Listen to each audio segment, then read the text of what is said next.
In our first session of this series, we asked an important question. Do we need God anymore? And our conclusion was, yes, we do. Even though it often seems as though God may not be there, we have reasons to believe God is with us. And so many of our concerns today deal with what difference God actually makes in the world. For today's session, our second one in our first series, I'm going to ask us another question. Is God real or made up? When you hear that question, is God real or made up? Is there anything that comes to mind for you? Any struggles you have or anyone you know who's struggling with the idea that there is a God out there for them? If any of you have something you'd like to share about that, we can open that up at this time. I know. Sure. When my parents died, different times, but you felt kind of alone and you were wondering where God was. Mm-hmm. Yeah. Especially like when my mother suffered a lot of cancer, and it seemed like, where is he? Mm-hmm. Yeah. Absolutely. No, those are very good questions and very common ones, not to diminish that because of its common, but a lot of people go through those kind of things, so they're very good questions. Yeah. For me, I think of some of my students I've taught who have grown up hearing all these stories of God and Jesus, but they wonder, are these just made up stories? Are these things that have just been passed down for so many years? And beyond those stories that people keep telling, what evidence is there really that God is out there? So that's another thing. Yeah, I mean, I have atheists in my family and in my life who just feel like it's a fairy tale. It's just a myth. You're just making it up to give you some hope that there's more beyond this life, and you're just doing that to console yourself. And if you can't see it, how can you prove that it's real? How can you believe that it's real? Mm-hmm. And even like homeschooling my son, right now we're learning world history, so he's learning about what the Greeks and Romans believed, their gods and stuff. And I'm really careful that I don't want him to think that Christianity is just another myth, you know what I mean? And Right. then you hear about people who hear God's voice so clearly. Well, if you've never actually heard it, then you feel like, okay, why does this person so clearly hear God's voice, but I don't? How do I know that he's really real? You know what I mean? Mm-hmm. Yeah. And, a number of my senior students have told me that they've never had an experience of God, even though they've gone to masses together as a church community, even though they've prayed, even though they've done certain things towards God. They don't feel like God has often responded back, and so that's hard. That's very hard for many people.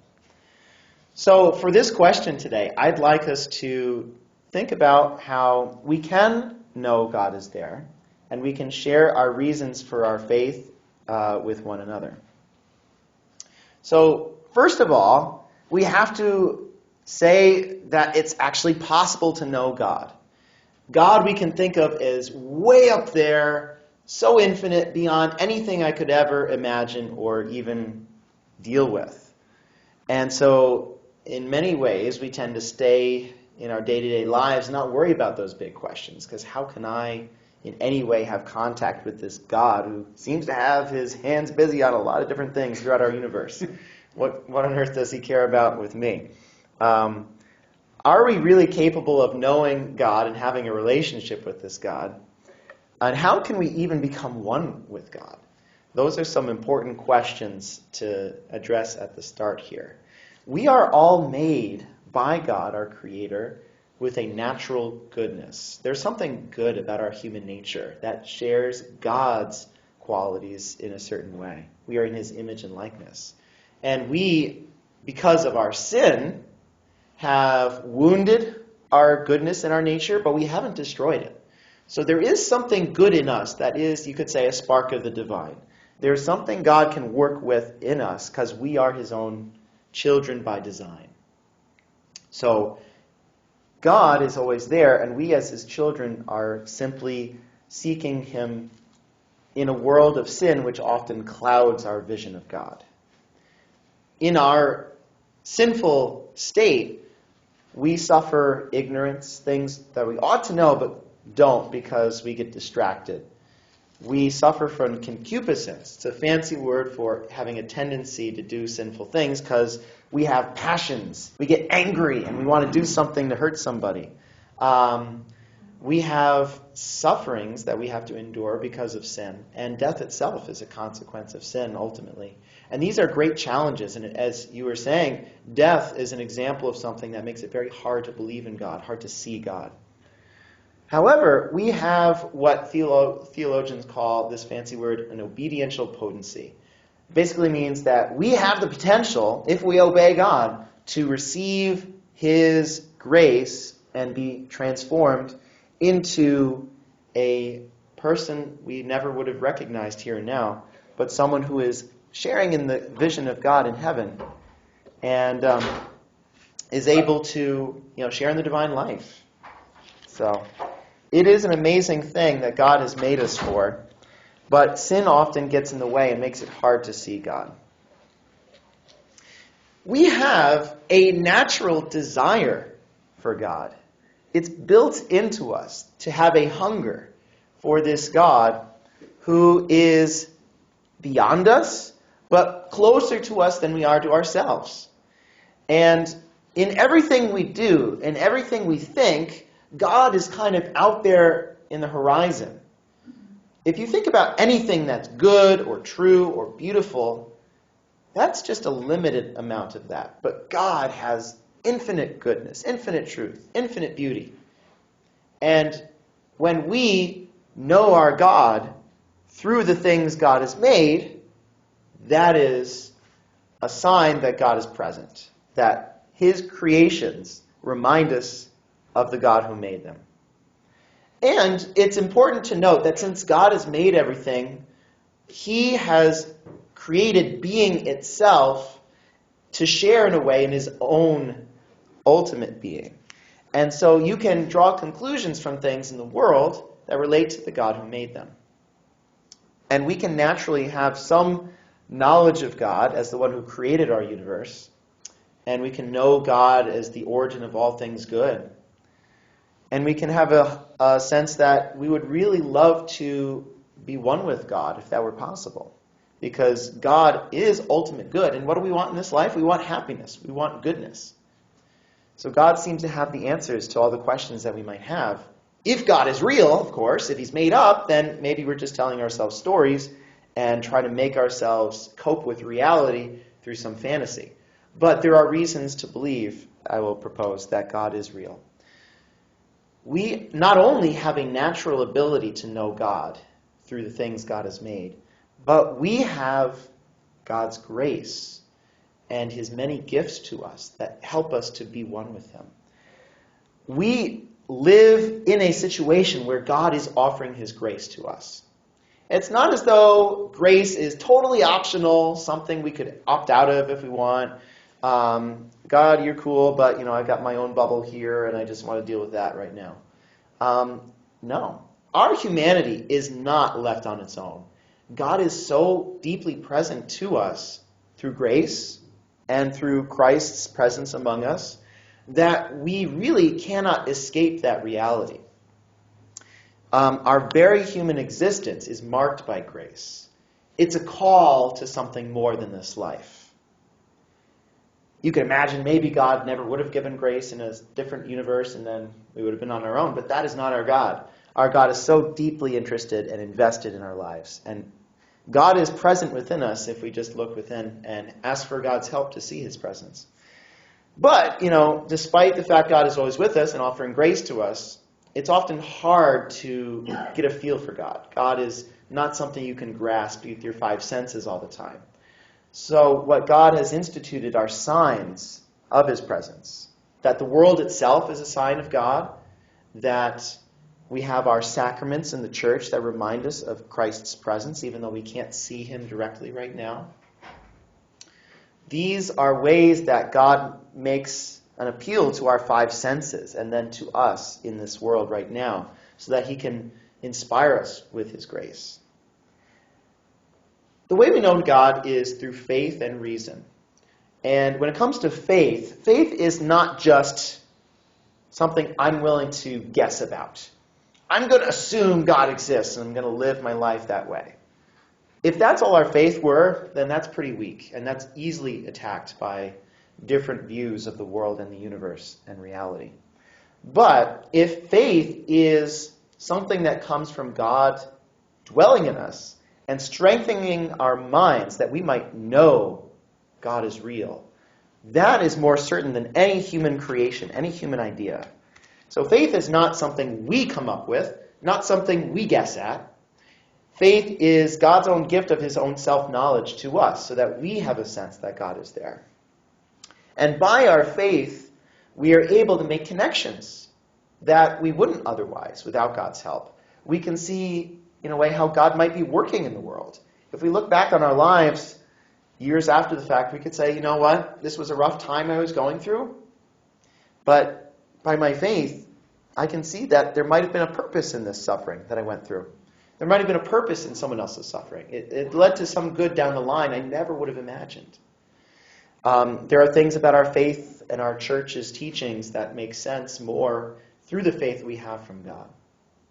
So, to summarize this opening part, I just want to say that we are really made to know and love God. We are naturally capable of that. It's hard to know God, but it is something we're capable of doing. And since it's so difficult, God has offered his own grace and his own gift of faith to us that we might more clearly know him. But, the sad reality is that because of sin, it's very hard for many people to see God's presence with them. So, I want to explore primarily today how we can use our reason to come to know God. But I do want to say at the start here that God's existence can be known by the grace of faith. Not all have the gift of faith, but it's something that we initially receive through baptism, and it grows and grows throughout our lives in the church. Karl Rahner, who I'm fond of, wrote that experience of grace, including the grace of faith, however subtle and indefinable the form in which it manifests itself, does point us on to the mystery of God. We can't be so confident that we are in a state of grace, that we are in a state where we would go to heaven if we die, because we don't know. We have doubts. We are unsure about how much sin is really at root in us. That's why we go to confession all the time, because we are sinners and we know we need God's mercy. But we do have some sense that God is, through his grace, guiding us, leading us toward himself, leading us to charitable actions. And that mysterious movement of God in our hearts can give us a true experience of God. But that experience of God is at times difficult to communicate with others. There are certain signs God has used to strengthen our faith, such as miracles that Christ himself performed when he lived on this earth, miracles God continues to perform in people's lives to this day. But for many people, that's not enough, and they need a sense that I can kind of figure things out for myself, too. I don't just have to depend on what other people tell me is true, if my experiences of God are kind of wishy-washy. So it helps to fall back on our Catholic Church's tradition about how we can know God in this world of darkness that we live in. And the Catholic Church has proclaimed infallibly, in fact, that we can know God through reason. At the First Vatican Council in 1870, in the document Dei Filius, which is its dogmatic constitution on the Catholic faith, in chapter 2, the bishops of the church wrote, "The Holy Mother Church holds and teaches that God, the beginning and end of all things, may be certainly known by the natural light of human reason, by means of created things." And then it quotes from Romans chapter 1, verse 20. "For the invisible things of him from the creation of the world are clearly seen, being understood by the things that are made." So that we can know God through the things God has made. That is a teaching of the church that we can have confidence in. Now, the church doesn't say, this is exactly how you come to know that God is there. This is the exact proof you need to follow to demonstrate God is real. But it does say that it is possible. Not necessarily easy, but possible. So that gives us some confidence going forward. It is, however, a great challenge for many to perceive God through the things of the world around them. Many people look out at this universe and they don't see God, they just see empty blackness. Or they see a beautiful world, but one which maybe just could have existed on its own. We explored in our first session whether this world could be a source of happiness for people without God. Some people think so. However, if we perceive God at work in the world, then we really realize he's so essential. I want to quote from St. John Henry Newman, who, while aware of traditional ways of arguing that God exists, wanted to make things more personal because of his experiences. He said in his Apologia pro Vita Sua, it's basically his autobiography, "When I look into this living, busy world, I see no reflection of its creator.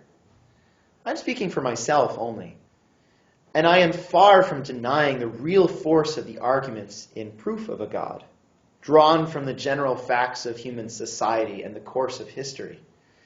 But these do not warm me or enlighten me. They do not take away the winter of my desolation, or make the buds unfold and the leaves grow within me, and my moral being rejoice." St. John Henry Newman was a master of the English language. He really speaks to how, despite having a desire for God, sometimes it's really hard to find the confidence we really need, the confidence we want, because without that, it feels like we're in this wintry season. And today, as much as science has dominated our culture, in the sense that we want to figure things out for ourselves. We want to look at this universe and uncover its mysteries through empirical investigation, the scientific method. We kind of feel like we can figure this world out for ourselves. And there's so much we don't understand yet. But you could get into the trap of thinking that if scientists don't have any evidence for God, then why believe in God? And it's important to note, science cannot prove the existence of God. That is not what science does as a discipline. Science understood in the modern sense. Science can also not disprove. Correct. So that's kind of an important balance. Yes. Science is also theoretical. Yeah, they just deal with two different topics, too. Two different aspects of existence. Yeah. And we'll get into that, actually, when we talk about science and faith. I don't want to steal the thunder from that. But I do think it's in... believe in both. Yes. Well, Absolutely. they do not contradict Right. one another. They complement Right. That's each what I other. was trying to say. And absolutely, and we will get into more of that Yes. at that time. But Stay tuned for next week for more, You but can believe in both. just to whet your appetite. I think it's just to make an interjection here. It's important. We're talking about faith and reason, right? And a couple of questions came up early on, and I think it's important to realize that I like to level the playing field. And what I mean by that is people who believe in God, people who don't believe in God. What I've found is that people who don't believe in God feel they've arrived at their position through reason. Okay? Remember, faith and reason. And people who believe in God arrived at their position through fanciful faith. Okay? Got it? Now, that's wrong. Okay? It's wrong because here's the thing that you got to come to, and that's what I mean by leveling the playing field. And that is that whether you believe in God or whether you don't believe in God, you have arrived at your position not by one or the other, but by both. Because someone who doesn't believe in God, someone who argues that from the atheistic position, for instance, what you have to try to get to, and hopefully get them to, which is a challenge, and that is they've arrived at their position by both faith and reason, because they can't prove the non-existence of God. Just as we can't quote-unquote proven, although we're going to talk about proofs, the really pointers. You can't prove or disprove. So now you're back to Pascal. I love Pascal. He says, okay, we're both kind of on an even playing field. But that's an important thing to get to, is that we both arrive at it by both faith and reason, and that's what we're going to be talking about. Mm-hmm. And as far as suffering goes, just a real quick thing about that, because I have a lot of personal experience there, and I can just share with you. One thing that I would ask you to think about is that when you see your mother in heaven, and you're both in your glorified state, which is fulfilling, because we're not in a glorified state here, thankfully. Your love for your mother and your mother's love for you will be even greater because of the absence and the suffering that you've experienced. And that's something to keep in mind, because it's all about the end game, and the end game is always greater love, the greatest love possible. And unfortunately, we can't get to the greatest love possible unless we go through suffering and loss. So, just a thought. Yeah, and that's why Christ's glorified body continues to have his wounds, because they are a sign of his glory. The fact that Victory, not he defeat. gave himself unto death out of love for us.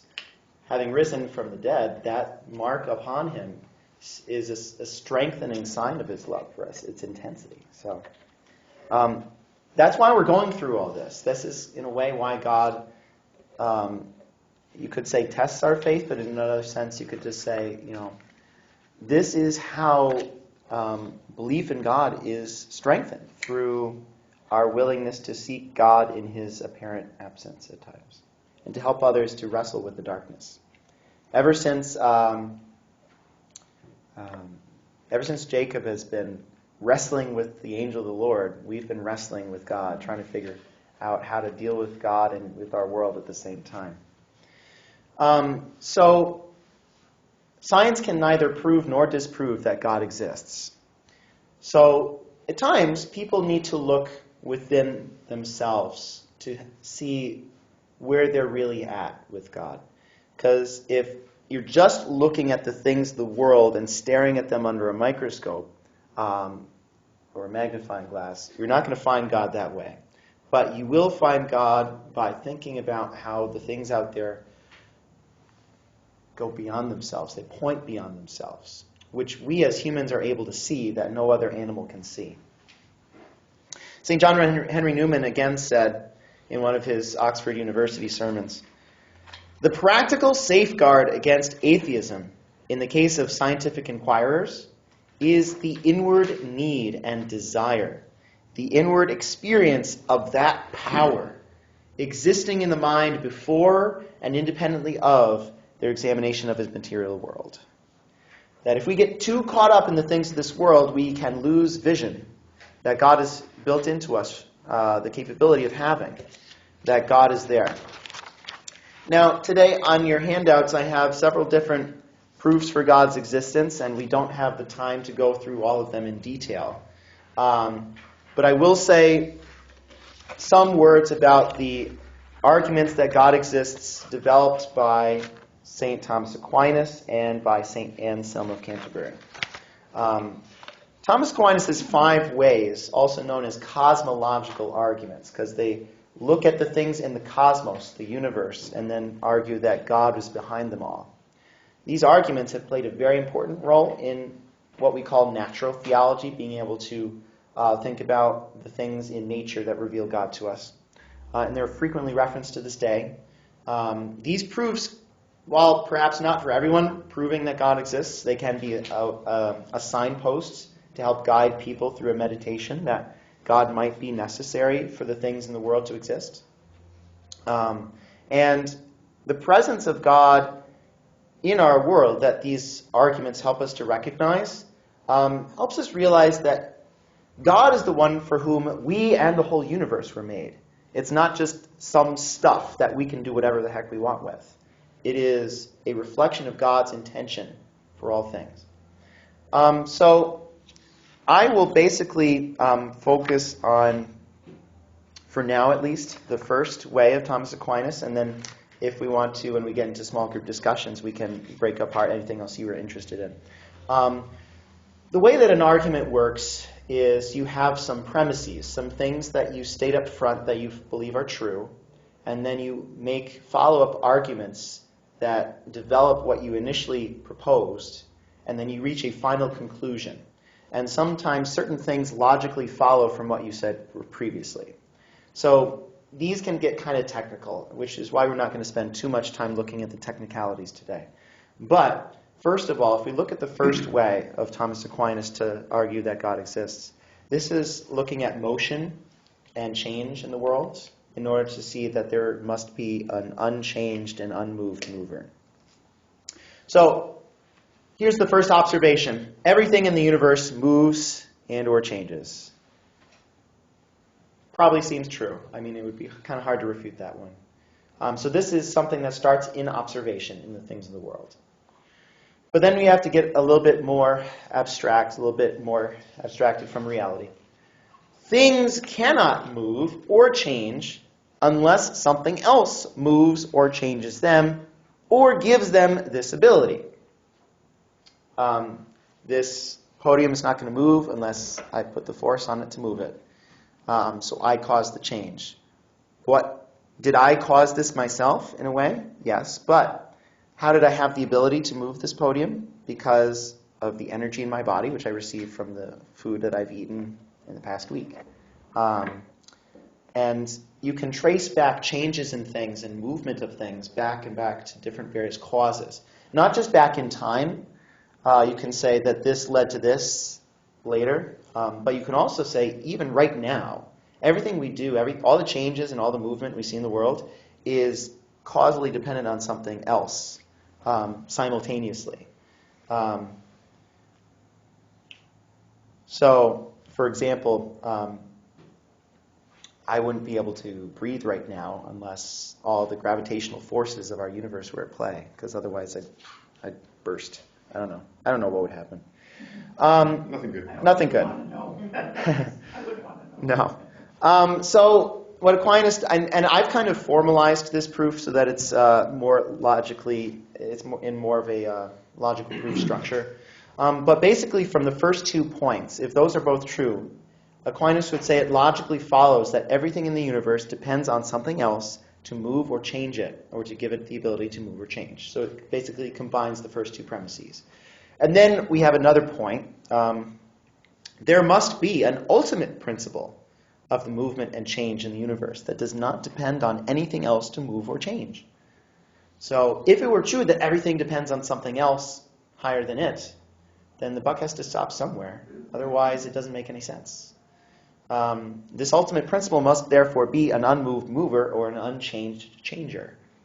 And therefore, God must exist. That God basically is understood as the one who is the origin, the initiator, the causal explanation of all change and motion we see in the universe. So that's one way of thinking about things. And the other arguments of Thomas Aquinas work in a similar way. They start by observing something in the world, that everything in the world is caused by something else, that things depend on other things for their existence, that things have different degrees of perfection and goodness that must participate in something higher than them, and that things are guided to their purpose by the divine mind of God, that things without God wouldn't really be consistent in doing what they're supposed to do. So these are different ways of looking at God existing. I also want to mention briefly St. Augustine, who developed some arguments for God, which I've kind of grouped together because they refer to transcendentals. Transcendentals are things that apply to all sorts of beings. Goodness, truth, beauty. These are things that apply to all things in different degrees. So, for example, Augustine wrote an argument from truth that even if we in our minds don't know all the truth, somebody out there knows the truth, otherwise it wouldn't be true. So God is the one in his mind who knows the truth. There's an argument from desire that there's a longing in our hearts that only God can satisfy. And if that's a natural desire, we have a natural desire for food, what do you know? There is food for us to eat. We have a natural desire to sleep. What do you know? We actually can sleep. We have a natural desire for many different things, and there is something out there in the world that can fulfill them, at least to a limited extent. So if there is a desire in our hearts for God, and it is apparently a natural desire, it would be absurd if that desire couldn't be fulfilled in any way. So God exists. And another argument is from beauty. If you look at a sunset, you say, wow, I couldn't have designed that. And God must have designed it. God must, in some way, show forth his beauty through this sunset. And a sunset kind of points beyond itself. There's the beauty of the sunset, literally, but it also awakens something in us spiritually, a desire for the ultimate beauty. So that is basically God. Yeah, so they kind of, if you notice, they kind of build on each other. Aquinas is really kind of the philosophical proofs for God. But what God does the philosophical proofs point to? Well, just, this super existent being. But that's what, going back to John Henry Newman, he says, but these proofs of Aquinas, let's just say, putting words in John Henry's mouth, they do not warm me or enlighten me, right? But then you get to Augustine, and Augustine, being the master psychologist that he is, he gets down a little bit more into personal things, right? My heart is restless. Now we're talking about me. We're not talking about the objects out there, right? And beauty. Beauty triggers something within us. So now we're moving from the outside proofs, more going inside and more personal. And then, of course, the greatest personal truth, the proof for God, is Jesus Christ. So we're kind of working and building towards that. I feel like he's focusing more on emotion, where Aquinas was focusing Correct. The intellect. on intellect. Yep. Yes. Intellect, emotion, yep, absolutely. Perfect. Dealing with all of our qualities. Yeah. I'm Yes. sorry, this may be a little obtuse, but could you just put a time frame on that? Is Aquinas before Augustine? Augustine is first. He Okay. is in the 4th through 5th centuries. Okay. And then Aquinas Right, is in 13th. the... sorry. What did I say? 13. For Aquinas, yeah, the 13th century. Anselm, who we'll look at next, is from the 11th century. Okay, all right, So, thanks, that helps. Yes. Yep. It's funny, they're all A's. I know. So, speaking of what Bob was saying, that we come to know God through faith and reason together in many ways. They both lead us on towards God. St. Anselm is a perfect example of someone who integrates both faith and reason together.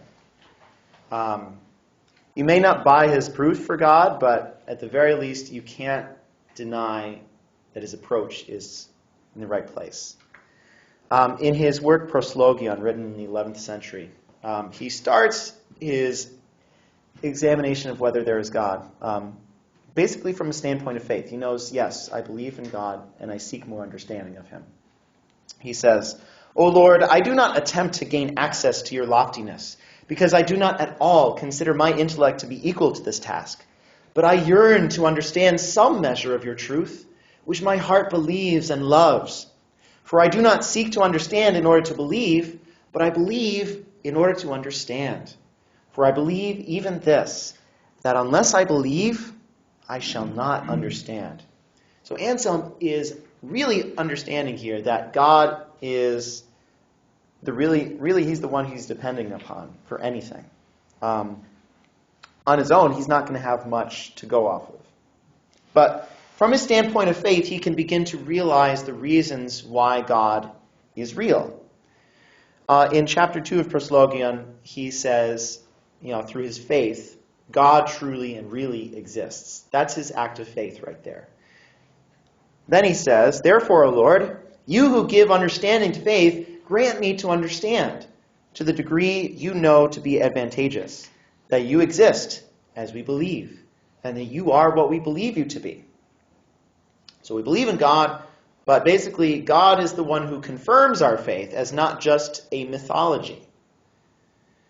So now it gets a little bit more technical here, but Anselm will talk about God as that than which nothing greater can be thought. You couldn't possibly think of it something that's greater than God. He says, Indeed, we believe you to be something than which nothing greater can be thought. And then he kind of throws in the devil's advocate here. Or is there then no such nature as you? For the fool has said in his heart that God does not exist. But surely, when this very same fool hears my words, something than which nothing greater can be thought, he understands what he hears. And what he understands is in his understanding, even if he does not understand or judge it to exist. So at least any person could understand that there must be some greatest thing you could think of. For example, when a painter envisions what he is about to paint, he indeed has in his understanding that which he has not yet made, but he does not yet understand that it exists. In fact, he knows it doesn't exist yet because he hasn't painted it yet, but he has a vision in his mind for it. But after he has painted it, he has in his understanding that which he has made, and he understands that it exists. So even a fool is convinced that something than which nothing greater can be thought is at least in his understanding. He can at least think about that, whether or not it exists. For when he hears of this being, he understands what he hears, and whatever is understood is in the understanding. So that's just clarifying what he means when he's saying that than which nothing greater can be thought. It's a bit abstract. It can be hard to follow, but that's his approach. And then here is the ontological argument itself. That's what we call his argument. But surely, that than which a greater cannot be thought cannot only be in the understanding. For if it were only in the understanding, it could be thought to exist also in reality. Something which is greater than existing only in the understanding. So it would be greater to think of a being who existed than one that didn't exist, and one that needs to exist, in fact. Therefore, if that than which a greater cannot be thought were only in the understanding, then that than which a greater cannot be thought would be that than which a greater can be thought. But surely this conclusion is impossible. Hence, without doubt, something than which a greater cannot be thought exists both in the understanding and in reality. That is something there. That is a brain teaser. That is a product of deep meditation. It's not an argument that all people buy. In fact, Thomas Aquinas doesn't think it works. And I don't think it works, honestly. But I think it is a very inspirational argument for God. I think when I was a young person starting to study theology, this was one that really inspired me. Because it's like, wow, I've never thought about things that way. You might not even be sure you really know what he's talking about. But basically, he's saying that to think of God as not existing would contradict one's understanding of, if I'm thinking of something that's greater than anything else, it's got to exist, right? It would be foolish to think of something else as greater than God in this world. And at the end of his reflection in chapter 4, he thanks God for his enlightenment. Thanks to you, good Lord, thanks to you, because what I at first believed through your giving, now by your enlightening I understand, to such an extent that even if I did not want to believe that you exist, I could not fail to understand that you exist. Thanks be to God. So to conclude, before we go into small groups, I want to just outline some other arguments for God's existence. René Descartes, the mathematician and philosopher, father of modern philosophy, developed an ontological argument that is similar to Anselm's, but is a bit different. He says, since an existing being is more perfect than a non-existing being, the idea of an infinitely perfect God implies that God must exist, because that would be one of his perfections, to have existence. And then we have another approach, which is more like Aquinas' 5 ways. Al-Ghazali, he's a Muslim philosopher, his Kalam argument, which was adapted by St. Bonaventure, also living as a contemporary of Aquinas. Basically, the argument says that the universe has a beginning in time. It didn't have an infinite past time. So God needed to cause the universe to start existing. Which is interesting because they didn't know about the Big Bang theory. So they anticipated that. So there's science reinforcing insights of faith. What is the Big Bang theory, really?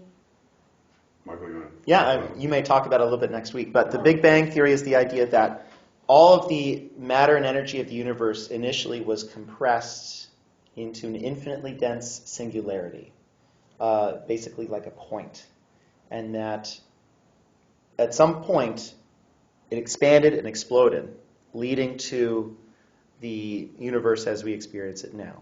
Time, space, matter, energy, all developed At a beginning.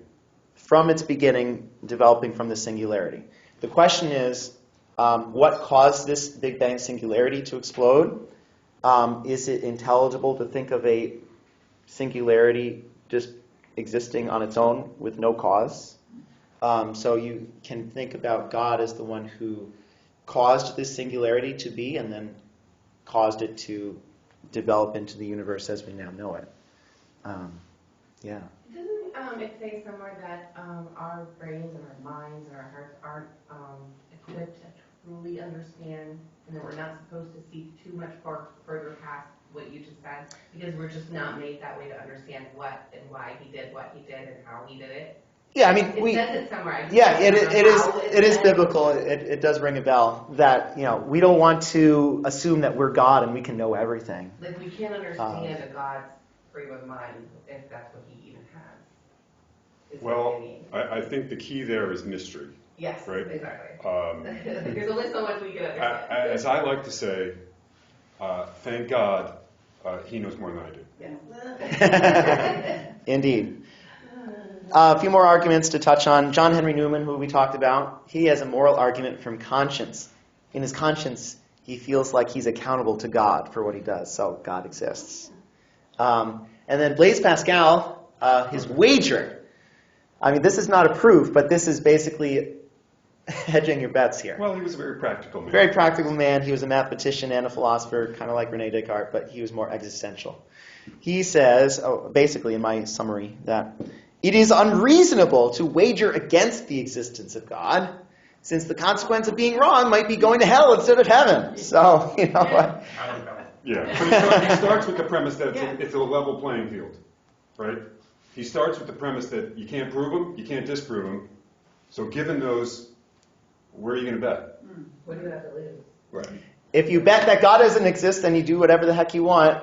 Okay, but then you might go to hell, and that's much worse as an ultimate destination than anything good you could get by pretending God's not there.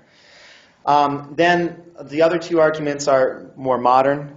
Soren Kierkegaard has a more existential argument that we experience God at the core of who we are, and that human existence would be absurd if there is no God. That there would be so much meaninglessness that would follow from God not being there that it's inevitable and necessary to believe that God exists. And also Karl Rahner's transcendental argument, that when we reflect on ourselves, God becomes known to us because we have in our minds a dynamism, like we are dynamically ordered to things beyond ourselves. Like, we don't just stay enclosed here. Our mind is meant for infinite possibilities. I mean, we can't actually achieve everything, but we desire to know all things. And we have a hunger for all goodness. And that kind of suggests that we have an ordering towards God, that our human nature is designed to be in contact with this infinitely good and true God. So that's basically it. For the remaining time we have, I'd like us to break up into two groups of three, and then Bob and myself will sit with each of you, and then we will talk a bit about some of these things that we've discussed today and some of your own personal experiences with doubt and faith in God.